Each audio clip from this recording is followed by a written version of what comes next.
Well, hello there, this is Tamil, and today I wanted to talk about sharing your artwork on social media, like a little bit of tips and tricks that I use to make my workflow better. And we're gonna have like a little time lapse video, so maybe you could learn something from that as well. And let's just get started. So the first thing I want to talk about is time-lapse. It was recently added into Clip Studio Paint. I really like it. When you make a new document, right here at the very bottom, it says record a time-lapse. It's going to record it automatically from the very beginning. Just to let you know, it's going to obviously make your file size bigger because it's recording the video at the same time. Really amazing because the illustration stays the same. It doesn't zoom in, zoom out as you paint, and it pretty much records most of the things that you want it to record. And I think it's really good way to share whips and make your social media a little bit more elegant. And if you didn't click on that when you made the file, it's fine, because you can go into the file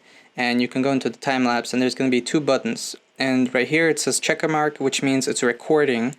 And if you haven't clicked on it before, you can just click it to delete or start recording. And right now it's going to tell me that I'm going to delete the time lapse, and watch out because it's kind of permanent, so it doesn't matter now because I have another painting. So let's just actually go into the other canvas that I have the illustration in, and I hid it for now so you can like see the time lapse better, and I think it's like more fun that way. So let's just go into the time lapse and do export. So in length, it's going to give you 15 second, 30 second, or 60 second.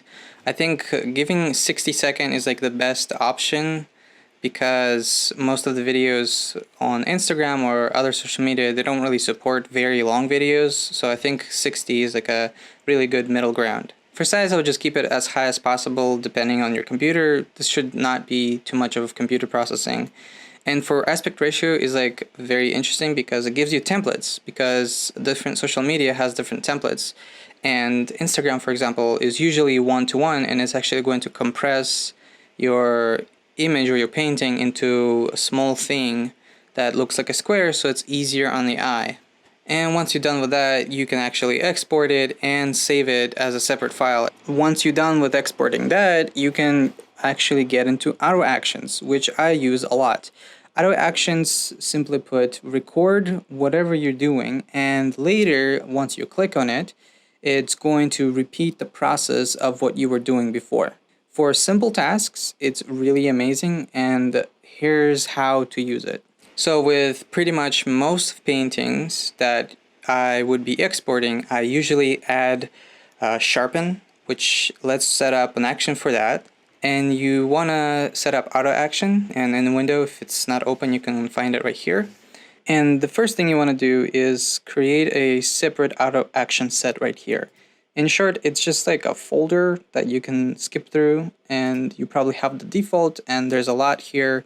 And if you want to ever go back, you don't want to touch it, you can create a new folder and say folder, new action, and it's going to give you a completely empty new folder. And from here, you can either create a new action or just use the one that you already have. Just click the red button, and now let's make a sharpen for this painting. So when I export to social media, it's actually going to be looking a little bit better. So let's go ahead and let's make it non-destructive. You're done with your painting. You can go into the layer, and you can go into merge visible to a new layer so that you don't have to mess your painting at all. And there you go. We have a separate layer that is only for the filters that I'm going to use. And the simple way would be just go into the filter, sharpen, and out of these three, the two first are not going to give you a lot of options. It's going to sharpen your image, but it's not going to give you sliders. So what you usually do is do unsharp mask, even though it sounds counterintuitive, but that's like the most common way, the most common filter, even in other software. Unsharp mask is for sharpening your image. And you don't want to overdo it, so I usually just keep it at default and depending on the image.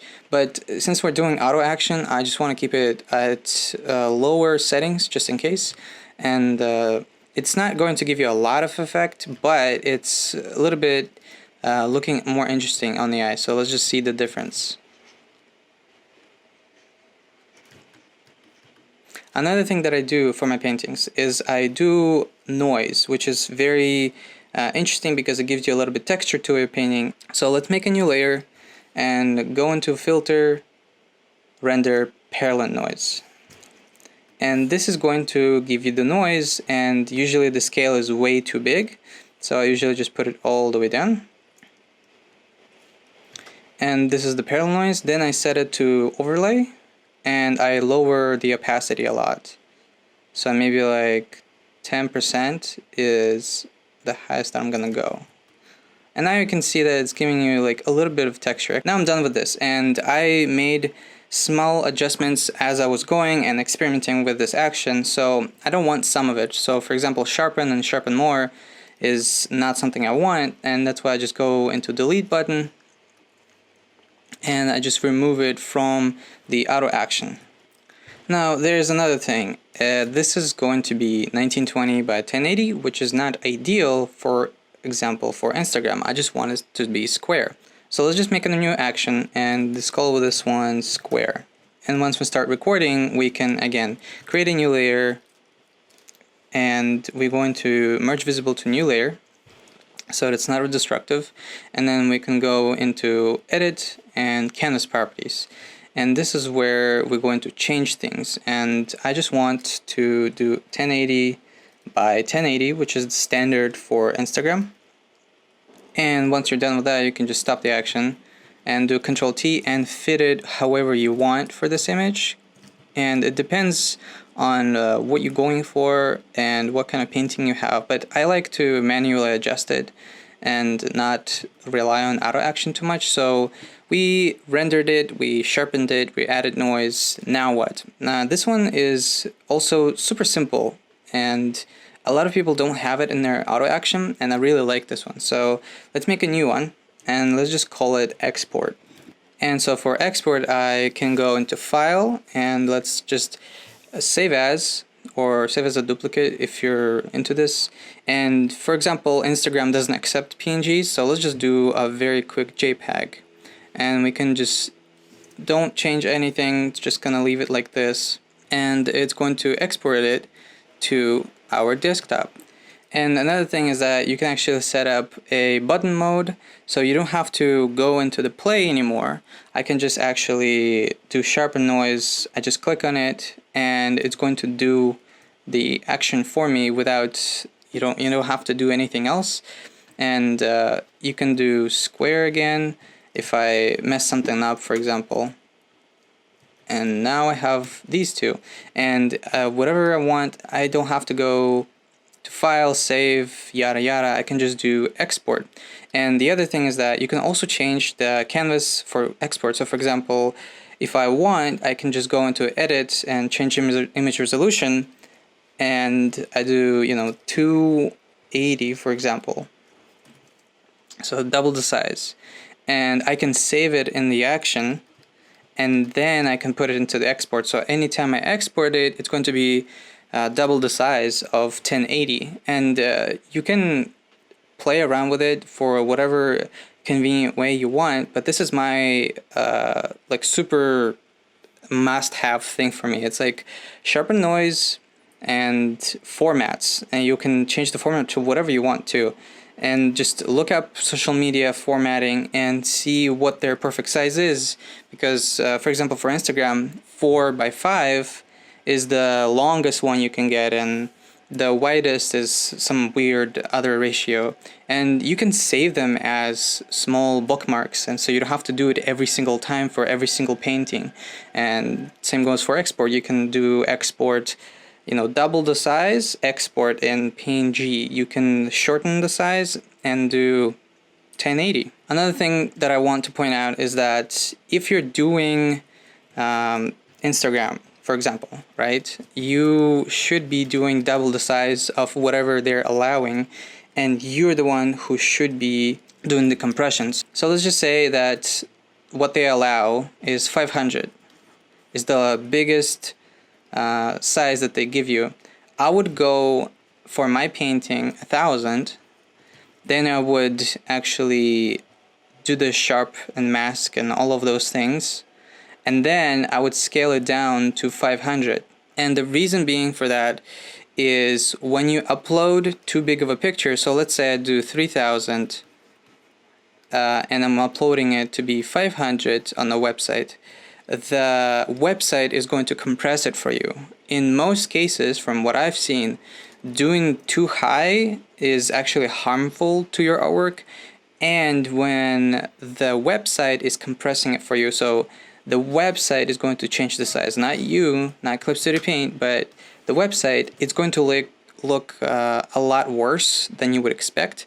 So that's just a small tip as well. You know, compress it yourself, do the ratio that the website is asking you to, and work in double the size and not like too much, because I've seen people doing like, oh, I'll do 10,000, you know, 10,000 pixels for like a 1080 of Instagram, and they upload it there, and it's just like pixels on pixels, and you can't see anything, and there's nothing, like you can't understand anything. So working in medium size is actually way more convenient for me, for example. So I hope this helps as well. And let's go with another quick tip that I would like to share. When you're sharing whips or unfinished artwork on your Instagram or whatever it might be. So let's just do a quick sketch and then I'll show you what you can do. So let's just say I painted this weird monster, right? And you have this and you're like, well, I want to post it, but it's not like looking as good as I wish it would.